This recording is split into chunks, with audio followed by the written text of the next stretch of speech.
This material is made available to you by or on behalf of the University of Melbourne under Section 113P of the Copyright Act 1968. It may be subject to copyright. For more information, visit the University Copyright website. I've been wondering what a lake, for example, they haven't quite yet.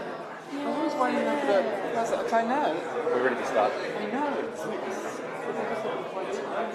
Ariana, I'll turn you on and let you start. Okay. Fabulous. Thank you. Good morning. It's so good to see you all. I don't know if you like mornings as much as I do. I'm much happier and brighter today than I was when I saw you on Wednesday. Maybe for you it's the other way around, but I hope to change your mind by 10 o'clock. And a lot of you have coffee, which is good to see as well. This morning, I really want to build your confidence and your capability in writing for this subject. In design for manufacture, just like in a lot of other subjects you're taking this semester, you're going to write a lot of technical reports, and this is a genre that you want to become very, very familiar with over the next couple of years, because it's the type of document that you're going to be writing for the rest of your career, actually. And you'll find once you get out into the workforce, you'll probably spend more of your time writing these kinds of documents than doing almost anything else, surprisingly. So now is the time to get really, really, really good at it, to learn the skills on how to write an effective technical document, get feedback on your technical report writing skills so that you can continue to improve, and then really impress your employers when you go out into the workforce. But I want to really ask you, first of all, what do you think about this? How do you think being a good writer might benefit you as an engineer?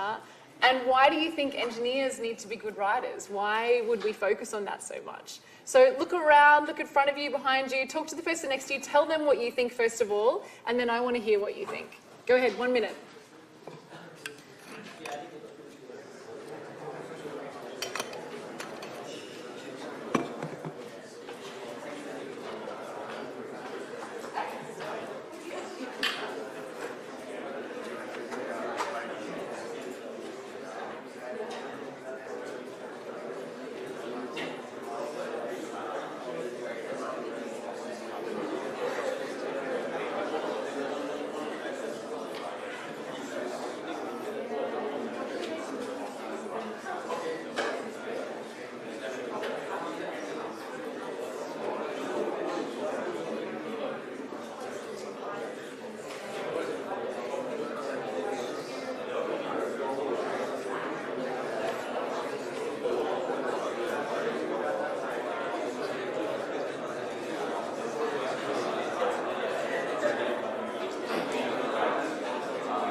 Okay, I'd love to hear what you think. How might being a good writer benefit you as an engineer? Why is that a skill worth investing in? Why is that an attribute that would be admirable for an engineer to have?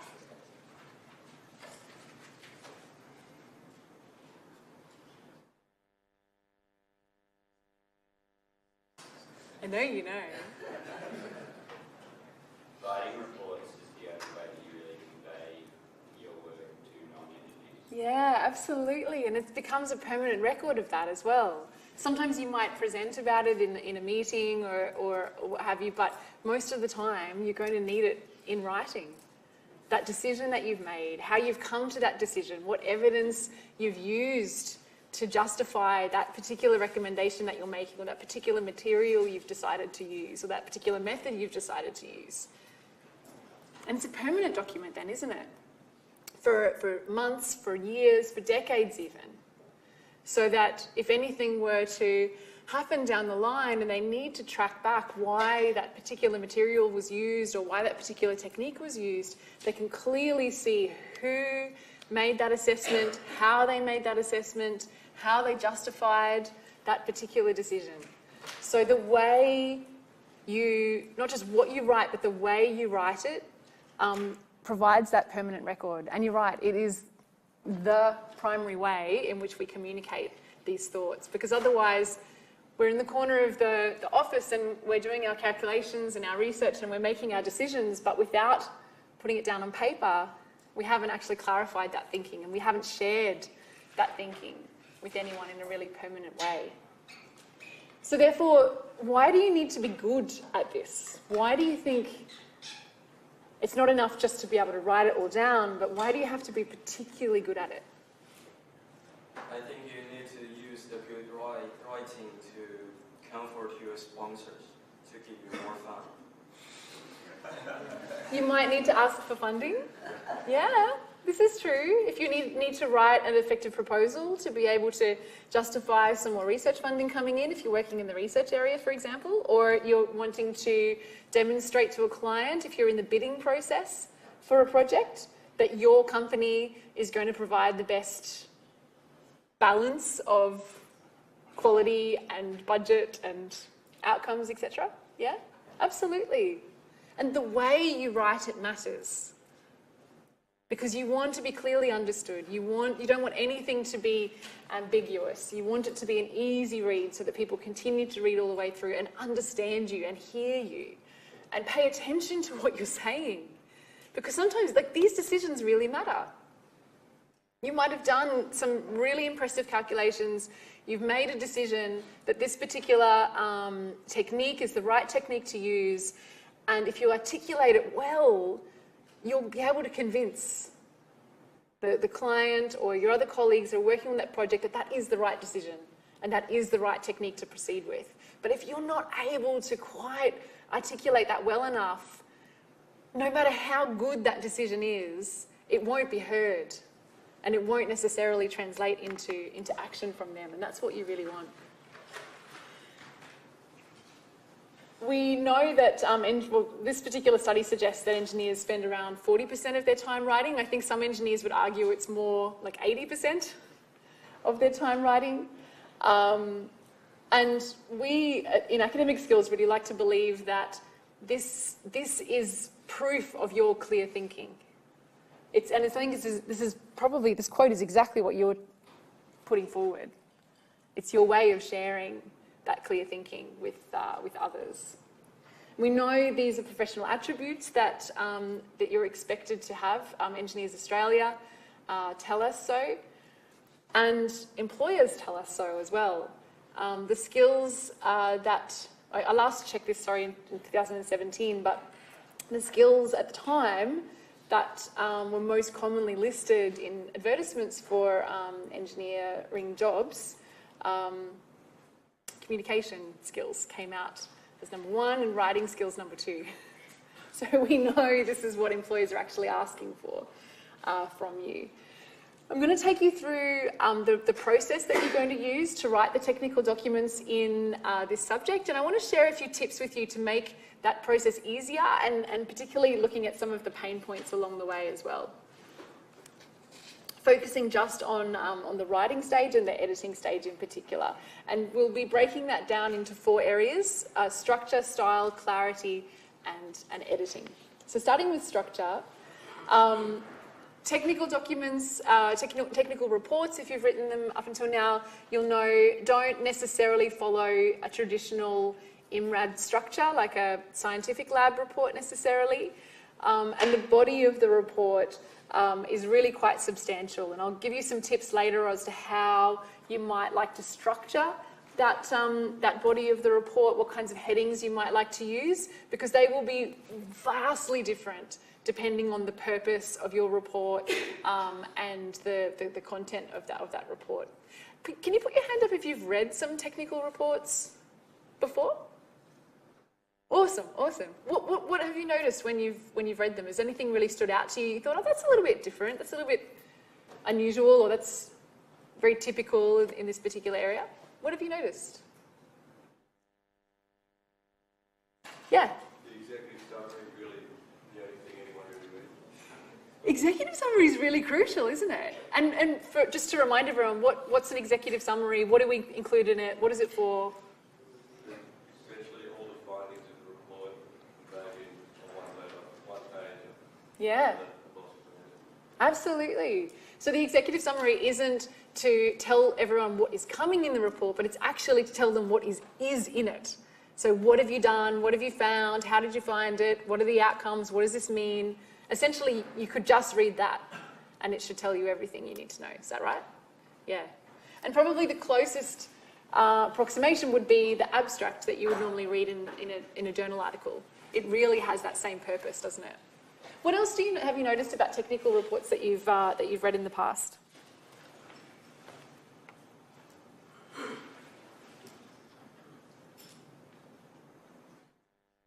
Yeah. At times they can be quite ambiguous because they're trying to hide themselves from the fact that if they do get it wrong, maybe there's some possibility on their front. I can hear you. So can you give an example? Like, are they hedging a little bit? Are they being very tentative with the statements they're making? So maybe they're not 100% confident in their recommendations, or they realise that there is a large amount of liability in them making Yeah. firm recommendations. So Yeah. it's kind of haphazardly.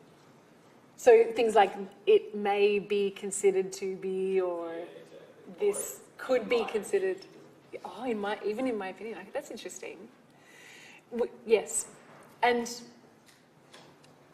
it's good to be careful, actually, with how you put these ideas forward, because the construction of those statements will be really heavily scrutinised later down the line and followed to the letter by people. And there's a big difference between giving a directive that this must happen and giving a cautious recommendation with all of these caveats against it. It's a very, very different thing. And the way people react and respond and what that translates to in reality on the project and the construction and the building of the particular machine or train or whatever it happens to be is very different depending on that language. So becoming very kind of expert in that nuance is a skill that you really want to hone over the next couple of years. What else have you noticed? Yeah. In-text citations, what have you noticed about those? It's very difficult to technical report writing, like you link the actual content with the list of references at the end. Yeah, absolutely. So you're backing up your ideas with evidence in technical reports, just like you would do in an academic paper. That's really crucial because we can't just be making blanket statements. And most decisions that are made in engineering do come from somewhere else. So whether it be a standard that already exists and you're having to refer to that standard and actually follow what's outlined in that standard, whether it's best practice in your field and you're trying to reference that best practice and say, look, this is what's been done elsewhere in the world, therefore we're recommending to go down that line or not go down that line, and this is why. There might be other studies that have been done, there might be tests that have been done, experiments that have been done. You might want to cite those results and use that to justify the decision you're making. Absolutely, references really matter. Sometimes you're wanting to quote directly, but try to use those very, very sparingly. What else have you noticed when you've looked at technical reports in the past? These are all great suggestions, by the way.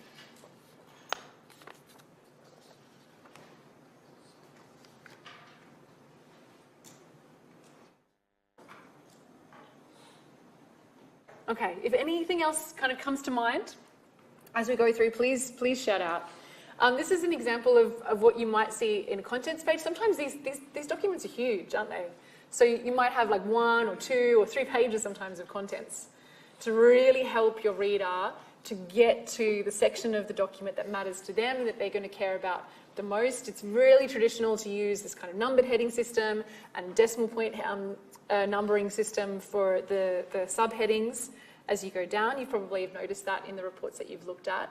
But something to be careful of is the effectiveness of or the usefulness of those headings.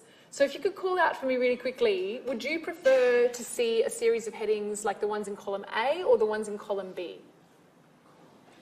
1, 2, 3. Really soft B. I agree with you. Why B?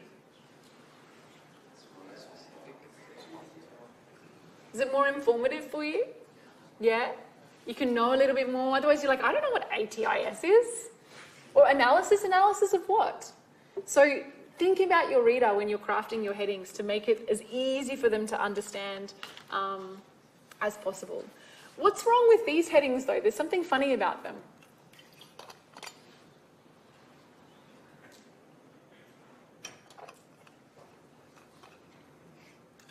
What do you notice? It's not like a role or a story. Yeah, it's like everything, like just copy. Yeah, it doesn't feel super consistent. It's not really that easy to follow. They're formed a little bit differently. Is that how you're feeling? Yeah, we've got some questions in there, some noun phrases, etc. It sort of jumps around. And just a simple change like this, so that we've got that consistent form all the way down the headings, can make a huge difference for your reader in the way it flows. How does that feel for you, reading that in comparison to the first column? Is that a little bit easier? You can kind of just, okay, yep. It doesn't jolt you, it doesn't jar you, it doesn't feel too strange or unusual. Everything you do should be with the reader in mind. How can I make this super, super, super easy for them to find what they need to find and understand what I need them to understand? Oh, did you want to ask me any other questions about structure before we move on to style? Yeah. I did read some technical reports before, and Oh, good. some of them start with the conclusion before the body. Conclusion before the body. Yeah. That's really interesting. You're not talking about the executive summary. You're talking about like introduction. Introduction, and then so say in introduction of some research. Yeah.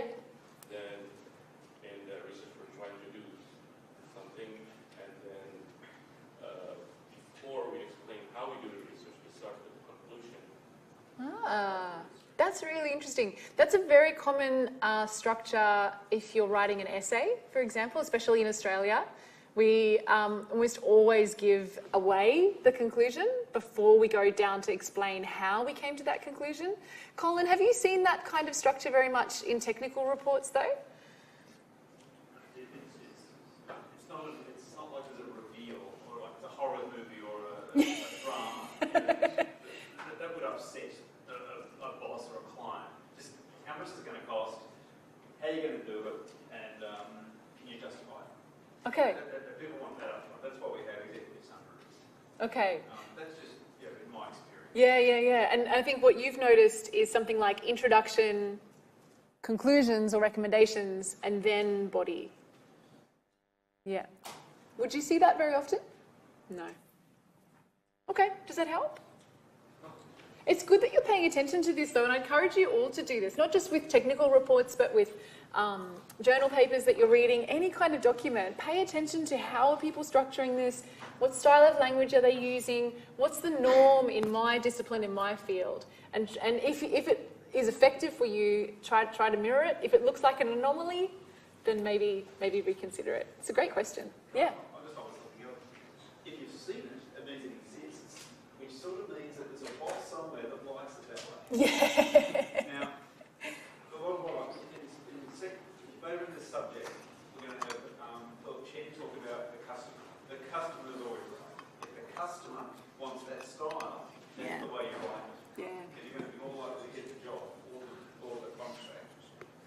It's a very good point that Colin's making, because not just at university, but of course once these wonderful students become engineers, you're constantly going to be having people reading and reviewing and making recommendations on your writing. Actually, this is going to happen right, until you become maybe a decade or so into your career, someone will always want to check your technical documents before they get signed off and go out. And you might find that you'll have some really fantastic principal engineers or senior engineers working with you who do work with you to kind of refine your writing and make it better. And everybody has their own particular preferences, don't they? And they might sway you one way or the other. If you're lucky, you'll have someone who makes some really great recommendations and they'll sway you in the right direction. If not, you might have someone who sways you the other way. But we do want to follow those recommendations if they come through. Good question. Was there anything else anyone wanted to ask about that? Okay, I want to make this as useful for you as I can. There's a little bit of interesting crossover between, I think, scientific writing and journalistic writing in that we do want to help the reader get to the main point very, very quickly. Does anyone remember learning journalistic writing at school? I know this is probably going back a little bit. Or do you still read the newspaper regularly? What do newspapers generally do? How is it written differently to other papers that you read now? Grabs your attention. It tries to keep you reading, so you start with what people want to know at the time and sort of get more specific as you go down. That's exactly right. So that in some ways, if they cut off the last paragraph of the article, it wouldn't matter too much because that's the least interesting or significant point. You're right. And we do start from the beginning. And not everyone reads the article all the way through. So here's a short example here. If you can just read these first couple of paragraphs to illustrate exactly your point.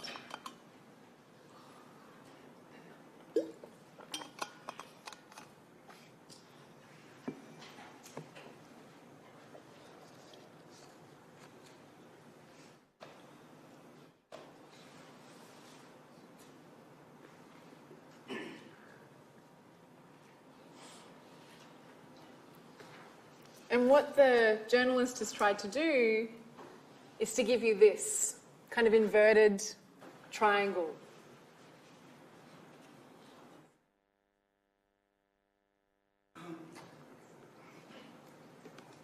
So within each paragraph, you're essentially trying to do this for your reader as well.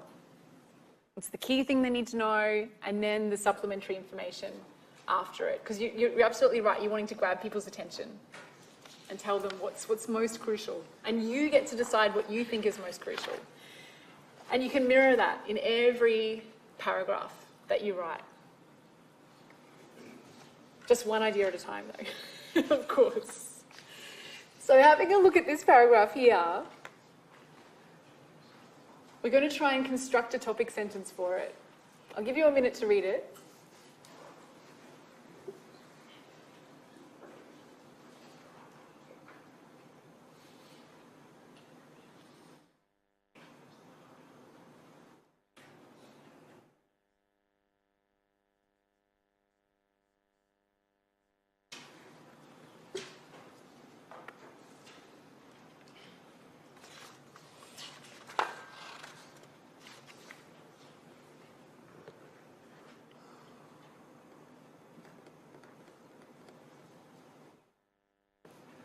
Okay, tell the person next to you, what is the main point of this paragraph? What is the main focus? What is the most important thing people need to know? What should that topic sentence be? Give you 30 seconds to tell each other that.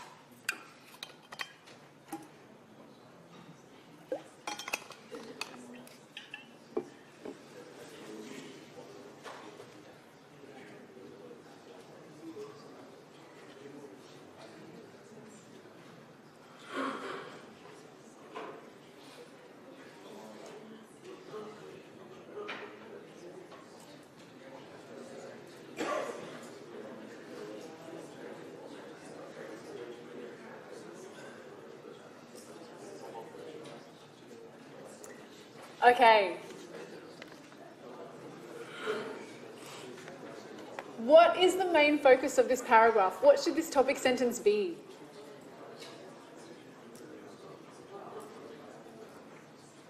Does anyone want to have a go?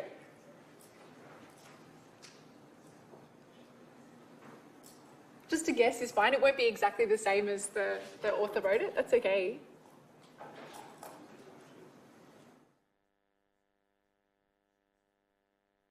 What's the common element here?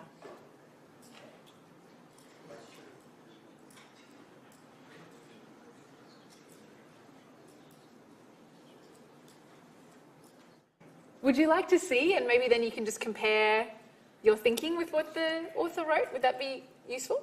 Okay. Ready?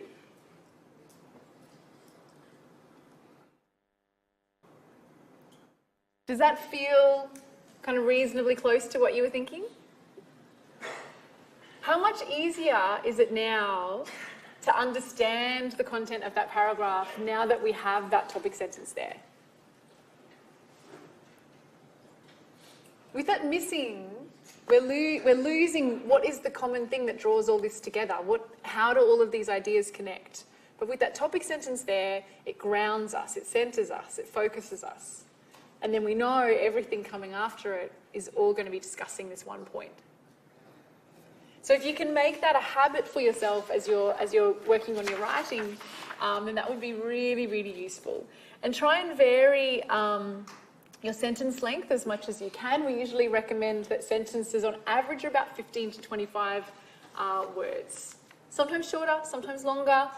If a sentence is getting too long, count the words in it. There's chances are it's 45 words or more, in which case it's going to become too hard for your reader. Did you want to ask any more questions about style before we move on to clarity? Okay. Which of these two sentences is easier for you to read? I'll give you a moment to have a look at them.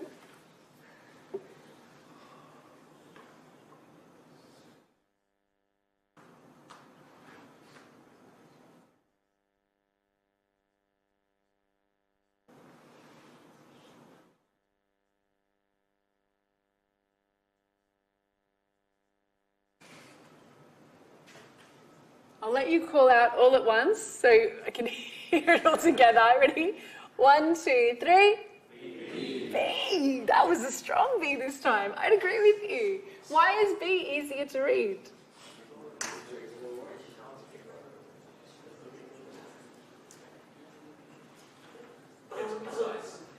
It's concise. Yes. So they've removed like kind of the waffly language, any superfluous language that we don't need, yeah? They've cut it down to its core information. They've, even small changes, so of the need by has just been replaced by needed. Knowledge of the need by, oh my gosh. We can really cut out a lot of, like, knowledge versus new. I think that makes a huge difference. Anytime that you can change a noun, so knowledge, it's usually the longer form of the word, into a verb, like new, automatically it's going to cut out the need for extra words. Because we have knowledge, because we have the noun form, we then have to have of the blah, blah, blah, blah, blah. It makes it clumsy and lengthy, and we can really cut it back. Similarly, give encouragement, just say encourage.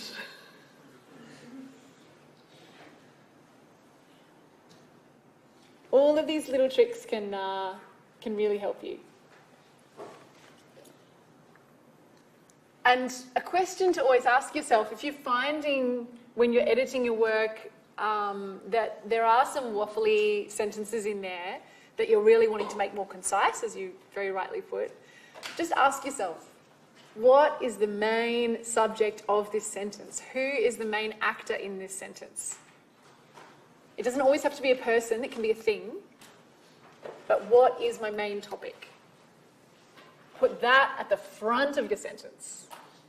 Put the verb or the doing word next, and the rest of the sentence will just come from that point. And it will I guarantee you it will be shorter than your original sentence, if you can always construct things this way.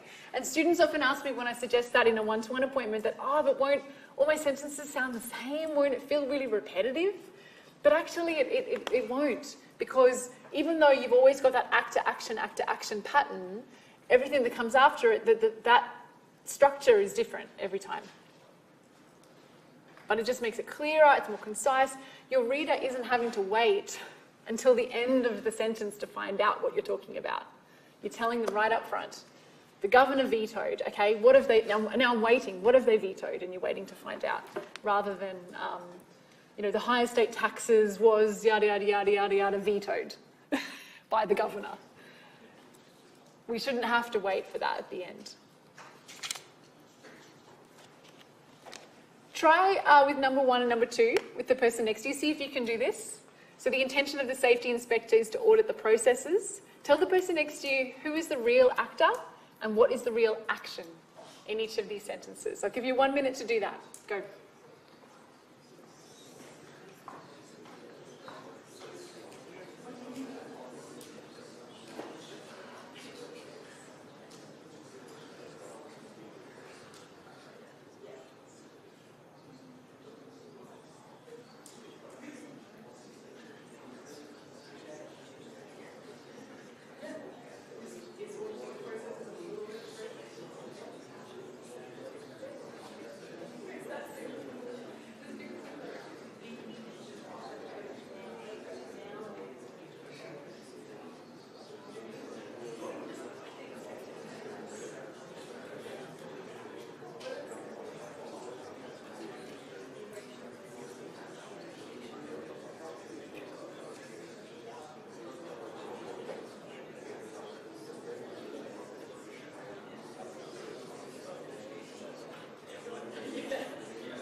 Okay.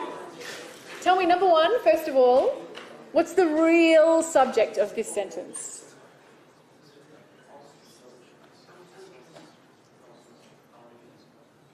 Yeah?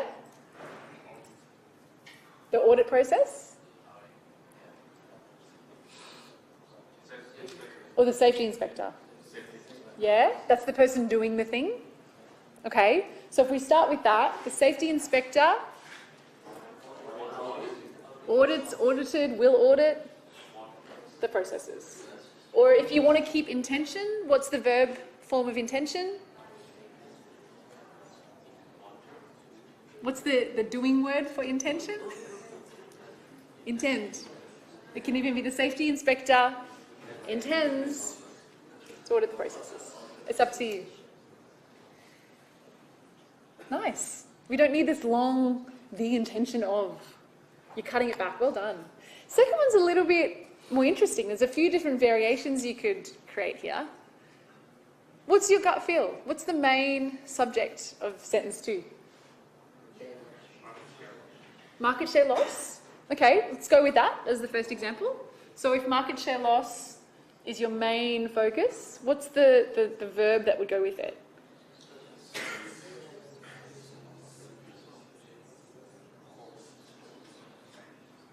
Market share loss.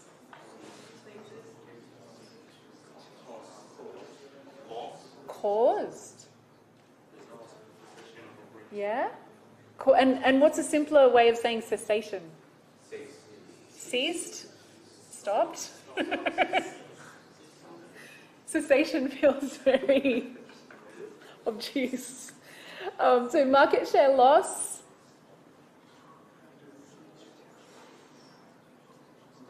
Stopped. You could even say stopped because of, yeah. Or resulted in, Operation stopping or operation ceasing. Yeah, there's lots of different variations there. But getting to the heart of it's really important. Did someone else have a different subject? You didn't want to use market share loss, you wanted a different main focus there? Did you want operations? Did anyone want operations to be the subject? Yeah, that's okay too. Operations stopped because of market share loss or something like that. That would be fine too. Cool. Well done. There's lots of words that we can do this with, actually. So even some words are great, like communicate, demonstrate. I don't actually have an issue with these words. I use them all the time. But there are often more precise words that we can use that really mean something to us. So communicate can mean what? Call out some of the things, other words that communicate might actually mean when we say communicate. Talk. Write. Contact. Say, discuss. Can mean all sorts of things. What about demonstrate? Show. Illustrate. Point out. There's lots of different things we actually mean. Initiate can mean start, begin, terminate, of course, end, sure. Transmit, what can that mean? All sorts of things. Send, give, yeah. Utilize, use. Sorry, do you mean that we should avoid using this kind of words or something? So the question is, am I saying don't use these words? Yeah. Not necessarily, but just be careful. Make sure your reader knows what you really mean when you say them. And if you can use a more precise word, do. And sometimes even if you can use a simpler word, do. Particularly something like utilize. Use is fine. The reader will get the message straight, clear. We don't need to go to a lot of trouble to try to sound clever. We just want to be understood a lot of the time. These are particularly challenging. So consideration was given. What could you say instead?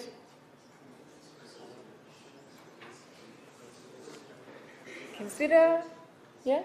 On a daily basis. Just daily? Without further delay. What would you say instead of without further delay? Immediately? Yeah? We are not in the position to. We cannot? Sure. Prior to the, before, in reference to, regarding, yeah? There's so many words that you're cutting out just to get to your main point. About even is fine. Now, it's even simpler. Anything that can help your reader get to your point is ideal. Okay, now we're going to cut even further. Absolutely complete. Do we need both of these words? Which one would you remove? Absolutely. I agree. So you can just say complete. Basic fundamentals. What will you keep? Fundamentals. Thought and consideration. You can just keep one or the other, couldn't you? Summarize briefly. Summarize. Personal opinion. Green in colour. Green. Exactly identical. Identical. Example to illustrate. Yeah. Small in size. Small. Consensus of opinion. Or consensus even is fine. First and foremost. Yeah. Human volunteer. Volunteer. Well done. You're good at this.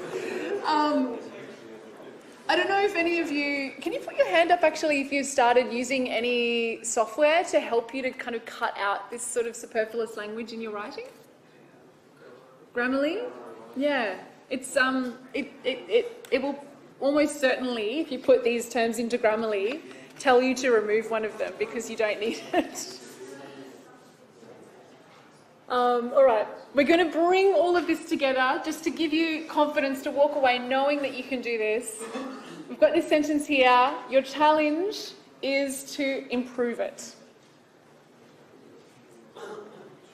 You can write a new sentence on your piece of paper in front of you. You can type it into your phone, onto your computer. You can just tell the person next to you if you want to. Use all of those strategies to make this better.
Okay.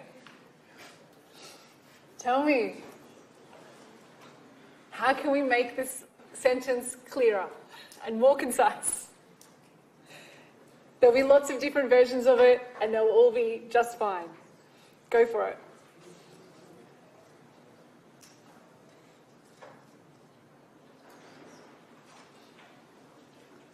Even if you've not written it down, you can call it out. What's your new sentence? Share it with us. Yeah. I noticed that new maintenance practices were not used by clients. Ah, I noticed. So rather than it's recently been brought to my attention, it's good, yeah. I noticed that... new maintenance practices, so I brought the subject from the... Oh, nice. New maintenance practices, yeah. Were not used in few turbine drives. Yeah, we're not used in a few turbine drives. Yeah, so instead of using a small percentage, maybe... Yeah, are not being used in... That's right. What do we think? We've cut out a lot of words there. If you counted them up, you've probably halved it. It's clearer, it's more direct. Does anyone want to throw another example out there? That's really well done.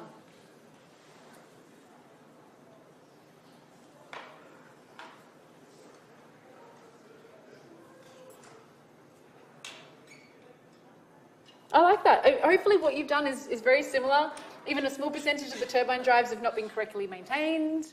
Maybe we don't even need to say, I've noticed. Maybe that's superfluous. It's up to you. You can decide what the focus is, though. You decide what the important information is, and what you need to keep and what you need to take out. Does anyone have another variation they'd like to share? No? Okay, I think you've got this, though. As long as you've done the activity and you can feel confident in yourself, I know how to do this, I know how to cut out language that I don't need, I know how to make my writing clear. We've done our job today. There's lots of different ways of representing information, and Colin and most engineers will be very grateful to you if there are ways for you to represent the information other than in writing. In these particular examples, we've got a table representing the data. We've got a pie chart representing the data. When might you use one over the other? And when would you want to use this rather than a paragraph? Tell me what you think. What do you prefer? What's easier for you to understand? Can you call out pie or table? Pie, okay. Because visually, immediately you get an impression of where the biggest percentage of profits is going. Okay. Whereas with a table, you're having to kind of drill down in the detail a little bit more. And maybe it depends on how much detail you need to share with your audience. Do you think either, though, is going to be easier to understand than if it's written down in a paragraph? Yeah, 100%. I'd agree with that. What about in this case? Do you prefer seeing a process as a diagram like this, or would you rather see it written down? Can you call out for me? Diagram? Yeah. You can kind of follow with your eyes, flow it down, you see what's connecting to what. You're not needing to create that picture in your head from the text. And this is really highly encouraged. Of course, labelling tables correctly, labelling figures correctly and graphs correctly, and labelling any formula that you use in your technical report correctly as well is very important. And maybe over the next couple of weeks, when you are reading others' technical reports, have a look to make sure they've always followed these formatting guidelines as well, and the chances are they have. Bullets and numbering are another way that you might choose to make your information clearer to your reader as well. That's very highly encouraged in technical reports. The final stage of editing allows you to incorporate all of the practices that I've talked to you about today, refining those headings, refining the structure, refining the style and conciseness of your language. This really matters. Markers care about how carefully you've edited your work, and they really notice. These are the kinds of comments they make.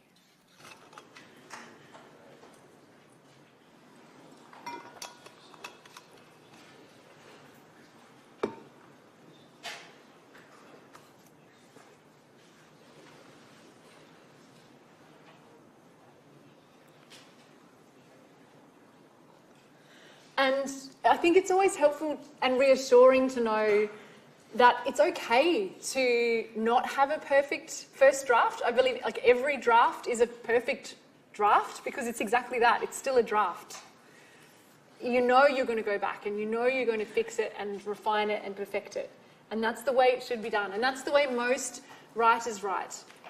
I'd really encourage you this year to focus on, as you're writing, gather everything that you need around you, gather all of the evidence, all of the sources, papers, data, experiments, everything. Plan out your structure and then let yourself write. Don't overthink every sentence. Don't check and perfect every single sentence before moving on to the next. It will be slow and painful and you won't enjoy it. You won't make fast progress and it won't motivate you. Just let yourself write as freely as you can. Leave it for a couple of days, go and work on some other things, and then pick it back up again and start the editing process fresh. You'll be really amazed by how much great content is already there, and you might just tinker around the edges. These are some of the things that you might want to look for when you do start editing.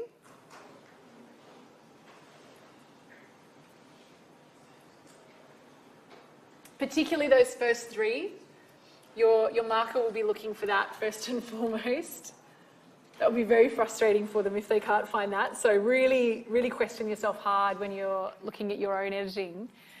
And a colleague of mine and I put together some videos that outline our favourite editing strategies when we're editing our own writing and when we're looking at your writing with you as well. And it starts with the paragraph editing level. We give you some techniques there.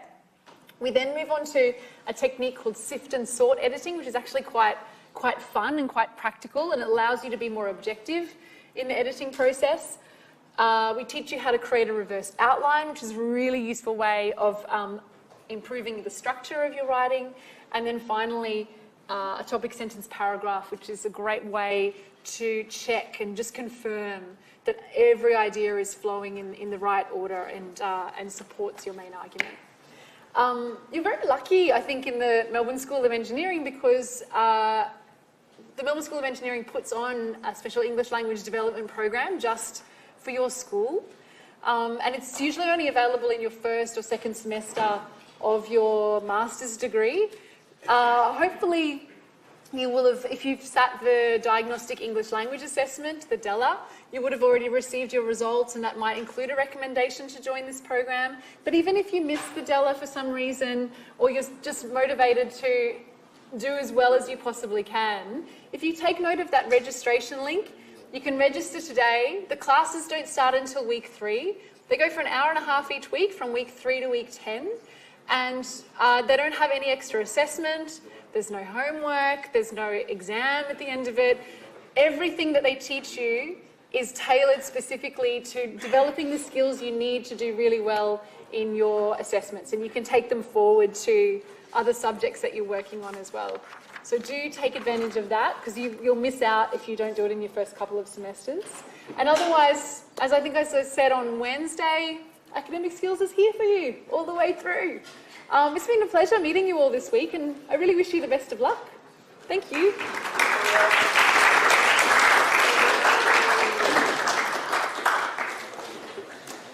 Thank you.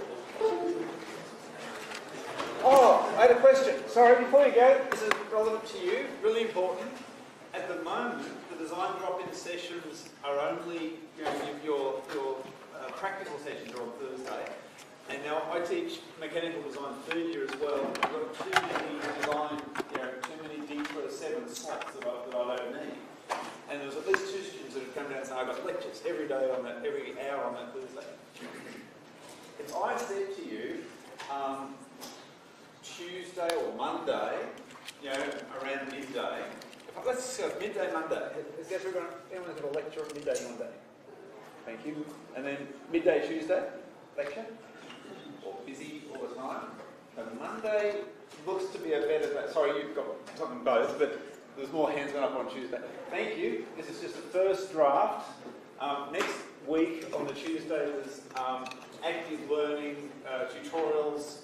Repeated 3 times. You already got that email. Week 3 is when I'll be starting up on an extra hour or 2 to accommodate you, and I'll be asking again. So I just want to get a first draft. Thank you very much. Have a great weekend. And thank you, Ariana. No, thank you. Well done.